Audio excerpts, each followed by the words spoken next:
noticia que va como saliendo de vez en cuando. Se hablan de Marruecos, algunos con la boquita cerrada, otros los observan, otros piensan.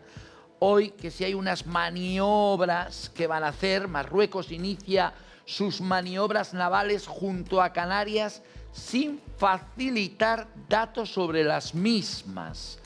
Nos preguntamos esta tarde, en esta recta final del programa, si tenemos que tenerle miedo a Marruecos. Sánchez, en política exterior, realmente es un fenómeno.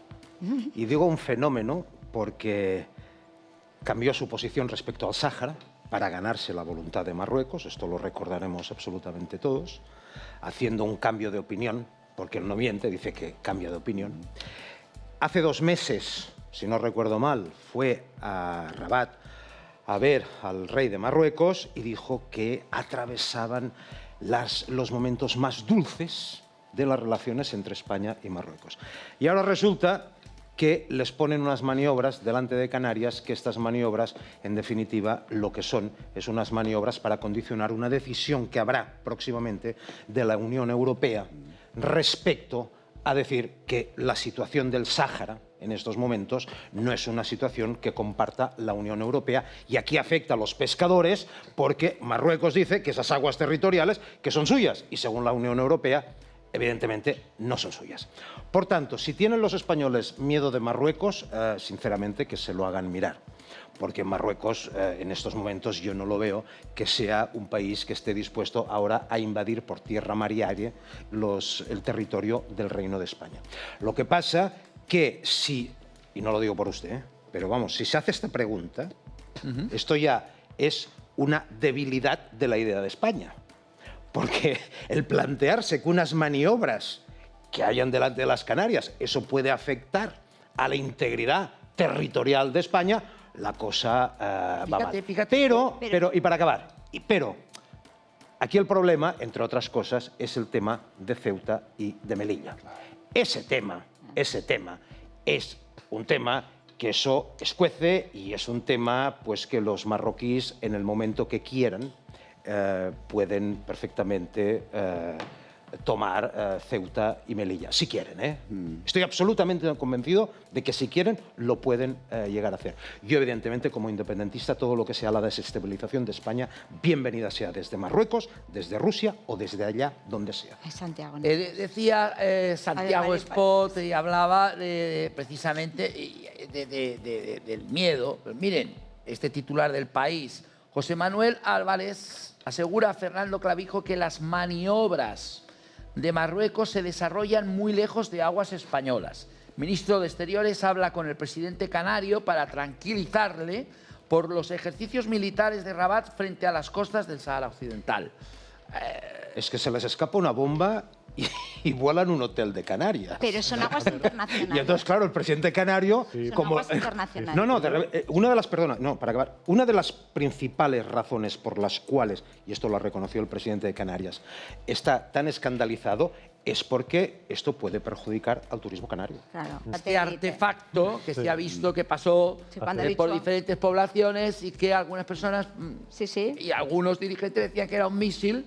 Y finalmente parece ser que ha sido un satélite o algo que se ha destruido. No era nada, por lo visto, extraño. Precisamente por eso tenemos algo que se llama la Red de Investigación de Bólidos y Meteoritos, que es una red de ámbito europeos en el cual el CSIC precisamente pues, participa, ¿no? Y hay toda una red de científicos que están constantemente mirando, viendo y analizando este tipo de fenómenos.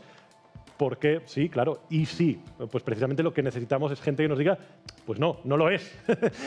Porque tenemos antimisiles, ¿no? Tenemos muchas cosas, pero España no tenemos sobre todo, antimisiles, no queremos utilizar ninguna de ellas pues por si viene error. Marruecos y se va a invadir. No, pero digo el señor este que decía, no, una pregunta, yo como en esto no soy muy experta, ¿no tenemos antimisiles? No tenemos. Vamos por Marruecos, por favor. Vamos por Marruecos. ¿Hay alguna pretensión de Marruecos? Lo que digo es que, por suerte, tenemos toda una red de gente mirando para que nadie se confunda y se piense que hay un misil y de pronto nos pongamos a atacar a quien sea vecino, ¿no? Y eso es... Perdona un momento que lea un mensaje que acabo de leer ahora aquí en el chat de 8TV. Elisa Gil dice, Ceuta y Melilla nunca han sido provincias de Marruecos. ¿Qué dices, Spot? Además, ni quieren ser marroquíes. Eso es verdad. Pues como Gibraltar, que no quiere ser español. Pero eso, sí, claro. Que hagan el referéndum en Ceuta y Marruecos, porque Gibraltar sí que demostró que no quería ser española. Evidentemente les felicito a los gibraltareños porque suerte para ellos. Pero los ceutíes y los marroquíes jamás se ha sometido su votación a la voluntad popular. Marruecos, Adrià. Sí, no, eso, que sobre todo, primero el gran riesgo en estas situaciones, y eso vale tanto para el bólido como para las operaciones militares, es que alguien se ponga nervioso, demasiado nervioso, y empiece a apretar botones que no debería apretar. Eso para empezar. Esto ¿no? en lo de los barcos al lado de Canarias. Eso y con lo del bólido también pasando por encima de Cataluña y Valencia. Pero dicho eso, hay que recordar primero que Marruecos no es miembro de la OTAN, pero sí es socio preferente de la OTAN y de los Estados Unidos, pero además es socio y ha firmado un acuerdo con Israel hace poco. A través de un acuerdo que se llama Diálogo Mediterráneo, en el que, como dice Spot, está Israel y está casi todos los países del arco mediterráneo. Por tanto, no es como si, por decir, Rusia o China de pronto se pusieran a hacer maniobras navales en aguas internacionales cercanas a Canarias o cercanas a lo que sea. Estamos hablando de un país que tiene una serie de acuerdos muy importantes de colaboración firmados indirectamente con España, directamente con la OTAN, y por tanto ahí no debería haber, yo creo que, ninguna duda. Otra cosa es lo que apuntaba Spot, que sí que tiene razón, es que eso está en el marco de una situación en la que Marruecos le hace como un poco de bullying a España en determinados temas, más con la cuestión migratoria. Todos sabemos cuando abre el grifo o cierra el grifo con la cuestión cómo ha estado usando Marruecos la cuestión migratoria de ahora abro fronteras y tú te espabilas y ahora las cierro porque tenemos buena relación, y, como ha apuntado también, aquel cambio rarísimo de posición histórica que tuvo España con la cuestión del Sáhara Occidental, que todavía no sabemos porque nadie nos ha explicado. Cambio de opinión. Exacto. Cambio de opinión. Pero todavía, pero eso en otro país, un ministro de Exteriores o el primer ministro nos habría explicado por qué una política histórica de reconocimiento del Sáhara Occidental, de reconocimiento de la autodeterminación del Sáhara Occidental, se cambió de un día para otro sin dar explicaciones. Eso es muy fuerte. Sí, ese tipo de cambios en política exterior es muy fuerte, y es muy fuerte que todavía hoy no tengamos explicaciones. Y te debilitan.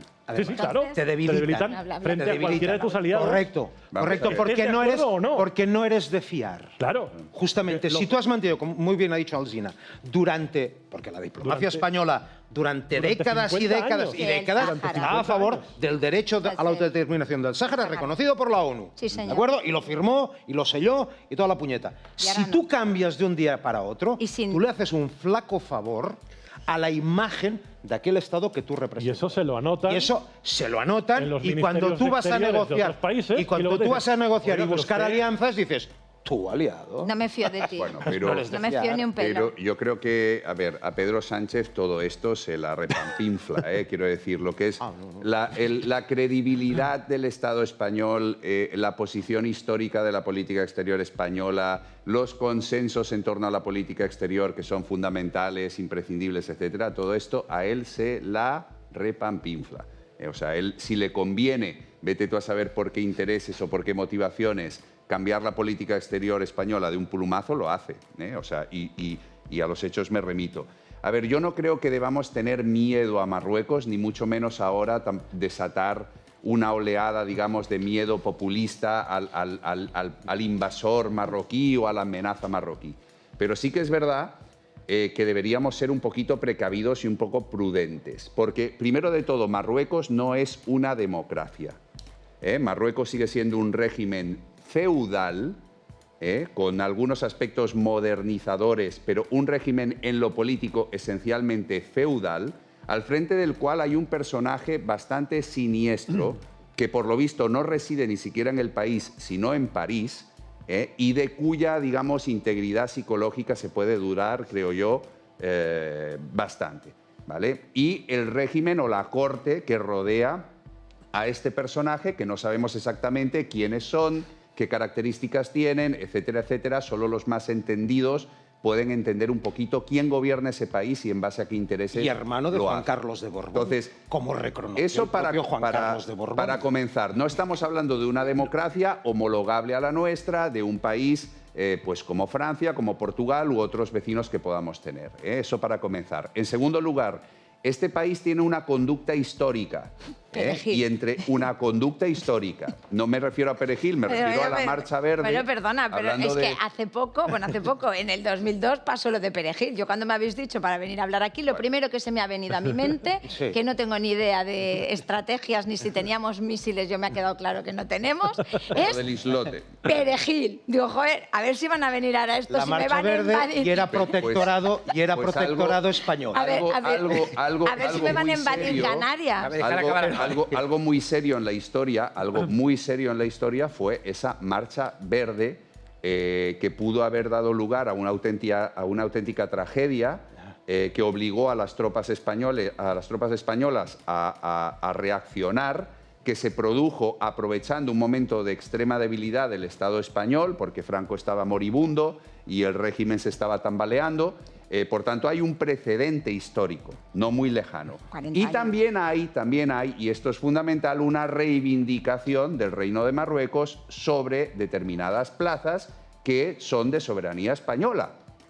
Por tanto, poca broma, no estamos hablando de un país que, bueno, es vecino nuestro, no, estamos hablando de un país que tiene una serie de características que nos deberían aconsejar ser un poquito más precavidos. Y es un país que además se ha estado rearmando fuertemente. O sea, su ejército se ha estado rearmando mucho. Y unas maniobras militares, ¿por qué se hacen? Se hacen o bien porque el ejército las necesita como forma para entrenarse, o bien porque quieres demostrar fuerza, y lo lógico es que hagas las dos cosas, demostrar fuerza y entrenarte en algún lugar en donde tal vez en el futuro quieras utilizar esa fuerza y necesites estar entrenado para ello.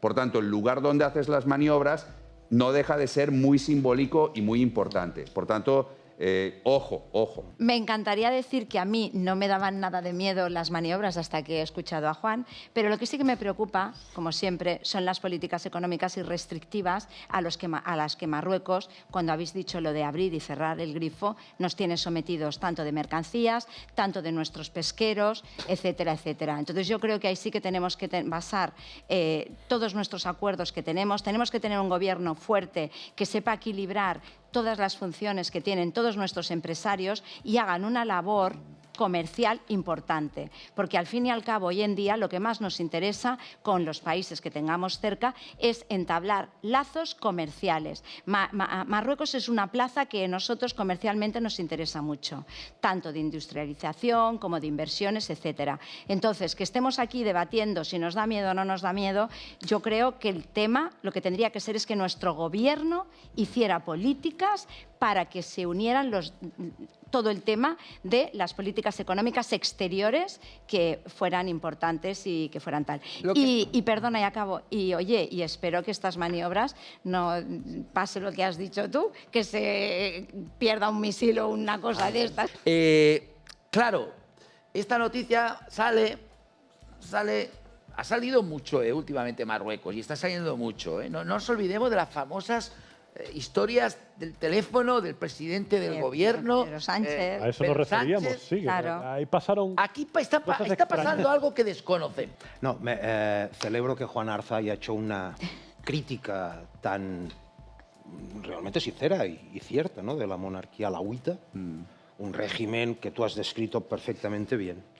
Y yo, pues me gustaría, por ejemplo, que con un régimen así, si yo fuese español y monárquico como es tu que caso, no lo eres. Digo, como es su pero caso. Que ya sabemos que no eres español, que no lo que tendría la Casa Real Española, a pesar por ejemplo, de que la Casa Real Española tendría pues que todas estas críticas que tú has hecho tenerlas en consideración cuando tiene esos lazos tan estrechos que cuando murió Hassan II en el entierro, Juan Carlos de Borbón manifestó al sátrapa que tú acabas de anomenar, Mohamed VI, lo llamó su hermano. Por tanto, estas cosas, en fin, que hace falta, digamos, ponerlas en su contexto. Y después de familia son diferentes. Sí, exactamente. Y después, lo de la Marcha Verde, que dices tú, hombre, la Marcha Verde. Imagínate tú dónde quedó el orgullo patrio del ejército español, que no se tiró ni un tiro y llegaron solamente caminando. Y tiene mucha razón el telespectador que ahora acaba de llamar, diciendo que si ahora hay una marcha verde en Ceuta y Melilla, acabaría exactamente igual. Es una cuestión de tiempo, porque no está el patio para defender mucho el orgullo patrio por parte del ejército español. La sentencia de la que hablaba antes del Tribunal Europeo de Derechos Humanos cubre que la señora Montserrat pueda haberle llamado lo que le ha llamado Pero el no le ha presidente llamado del nada. gobierno. Sí, que No le vuelvo ha llamado a nada. repetir. Sí, le ha dicho. Sí, vuelvo a No. repetir No. que ¿Qué le ha dicho? vuelvo a repetir No le ha una vez más. insultado, Ha ¿eh? dicho, sí, Un ha dicho pepino, que- no ha sé dicho qué que no vale un Pepino. pepino. No vale un Esto es pepino, un es un insulto, insulto, por favor, pero tenéis no. la piel muy fina. No, entonces tienes razón, esto no es un insulto, Pero esto no es un insulto, hombre. Un insulto Alsina, no es este, hombre, ¿eh? no. Los insultos empiezan por I, la mayoría. Le importa un pepino. Mira, insulto, Ya por acabar de una imberbe, forma inútil, y no sé qué. Pero es verdad que... Estos son insultos a la señorita Creo que... Pérez. No, pero esto no era un tiene que insulto. tener Educación, sí, un señor. respeto y una educación Sí, a es toda verdad. la gente, pero especialmente al presidente del gobierno. Tienes que no toda deja la de ser el razón, presidente sí, de señor. todos los españoles. Es que- Sí, señor. Pero eso no le atribuye que se le tenga que tener ningún respeto. lo que Pero no pasa es que- insultarlo. lo que pasa Correcto, es que pero no Pero no respeto. insultarlo, pero esta estamos señora en no ha el mismo insultado. caso que con el señor Puente. Uy, el señor Puente nos habrá apuntado en la lista. Claro, es que a Ya ver, nos ha apuntado en la lista. Es que, A él, ver, a él, te a mí quepa no, duda, a él, a no él, te a quepa- él. No te quepa A ti, duda que a ese ti, comité, ¿no? a Le ti, llamó ese a ti. comité A ver, un ministerial. mensaje al comité del señor No, Puente. no. que Por sigue favor. este programa. Te Por están favor. mirando a ti en el comité, a mí no. Por favor, un mensaje al comité del señor Puente que vigila si se insulta. Nosotros no hemos insultado en ningún momento al señor Puente. Él. Que quede claro. Él. No. Pero nos reservamos el derecho De si fuera necesario. manifestar, de manifestar nuestras Ahora. opiniones. No, pero no le hemos Sí. insultado. No. Ahora, Insultos a mí me No, parece pero- que hay que tener un poquito de, hombre, yo qué sé, de proporcionalidad, ¿no? O sea, usted no puede llamar a la mitad del país facha, ultraderecha, no sé qué, que ustedes son los nietos de los que asesinaron, de los que fusilaron, que patatí patatá, y después pedir respeto y hacerse la víctima porque a usted le llaman no sé qué. O sea, al final un político, si pide, estamos con lo de Puentes, si pide respeto, si pide educación, etcétera, o sea, tiene que hacerlo en justa correspondencia a lo que sea su propia conducta. Y Pedro Sánchez está recibiendo en buena medida su propia medicina, ni más ni menos. Bueno, pues aquí lo tenemos que dejar porque hemos llegado al final del programa. No sé si os ha quedado claro que el señor Espot no es español, lo ha dicho bastante bien. Y lo diré las veces que haga falta, por si no queda claro. Dígalo, dígalo. No. Pero que no Lo- nos invada, ¿no? No, que lo diré las veces que haga falta. Ni soy español, ni quiero serlo, y lo único que quiero ser, naturalmente, es catalán, simplemente. Pero no soy español, evidentemente.